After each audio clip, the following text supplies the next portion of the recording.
Kajala Meglaya Hado Kashibaje Mensingi Jongshitari Unai Lord Ahaja Arpo, Kaladan Nyopu Armut Kibiotamayu COVID-19 but Nyopulai Kiblakod no.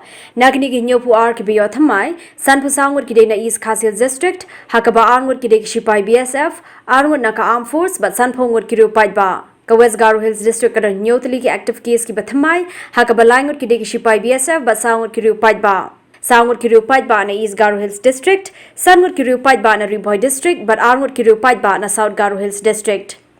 Nakini ki Nyopulangut ki Blakod Mantakasngi, Hinrebu Sunwood ki na East Kasil District, Hakaba Nyomut ki ki Shipai BSF, Sunwood na ka Armed Force, but Sunpulangut Kiru Paidba. Langut Kiru Paidba na East Garo Hills District, but Sunwood na West Garo Hills District, Hakaba Weude Shipai BSF, but Sangwood Kiru Paidba.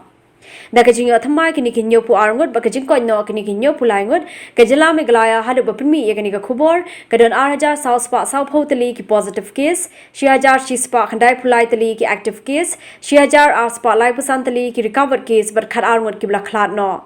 Nakini Shiajar Shispa Kandai Pulaitali ki active case, Ka East Kasil District Kadan Praspa South Puitali, Hakaba Arspa Kandangut Kirinaka Armed Force with Paramilitary Force, Vandrispa Lipu Arngut Kiru Paidba. West Kasil District and South Santali active case, Riboy District and Riupo, Hakaban Reward Kirinaka Armed Force but Paramilitary Force but Sanpasangward Kiru Paidba.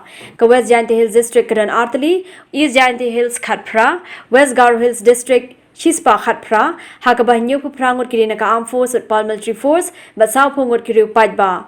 Southwest Garo Hills District and Laitali, South Garo Hills Khanriu, Hakaba Khatwingut Kirinaka Armed Force with Paramilitary Force but Sunward Kiru Paidba. East Garo Hills District and Prapuitali active case, but North Garo Hills Kandai active case.